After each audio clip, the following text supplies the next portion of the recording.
tenho bruxismo, sei lá, nem desde quando. Depois dos 15, acredito.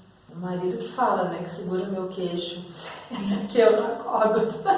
Você nem percebe? Não, eu tenho sono bem profundo. Eu sempre tive o maxilar dolorido, né? Tensões aqui, né? Tá. Sempre me pego, inclusive quando me vem dor de cabeça, massageando aqui, né? Não aqui. Eu não sou uma pessoa ansiosa, mas eu sou uma pessoa tensa. Então eu sempre segurei muito aqui, né?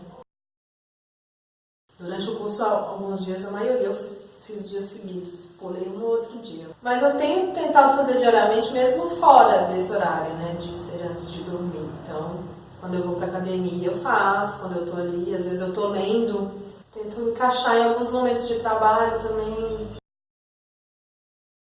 Primeira qualidade do curso, que eu achei que foi muito bem elaborado. Confesso que no início eu até fiquei preocupada, né? De ser um curso que eu ia ter que fazer exercícios. É um curso EAD, né?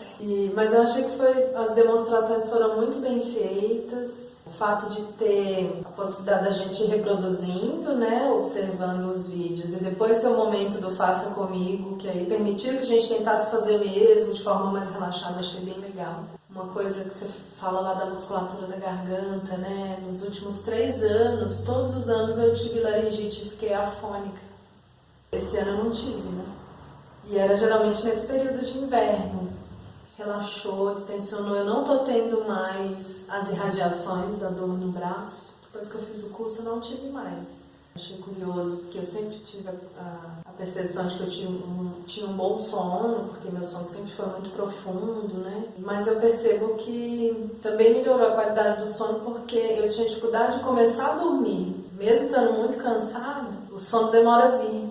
Talvez que eu demore a relaxar para o sono chegar. Percebo que fazendo os exercícios, né, o sono vem, eu começo a dormir muito melhor. Então eu acordo mais disposta, eu observo que antes eu tinha essa sensação de aparentemente tinha dormido bem, mas eu acordava às vezes cansada, era difícil acordar.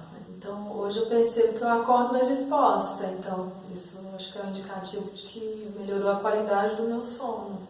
Embora as minhas dores de cabeça e de enxaqueca não fossem tão frequentes mais, e tive dores de cabeça muito pontuais, assim, mais fracas, né? Não desenvolveu, não evoluiu, por exemplo, para uma enxaqueca. Ele me permitiu uma melhora na respiração, perceber melhor, respirar diferente, fazer as coisas respirando. Eu observo até que eu estou na academia, na esteira, e eu tento fazer a respiração completa. E o curso em si, eu acho que ele me agregou muito em relação ao bruxismo, com certeza diminuiu a frequência, a intensidade.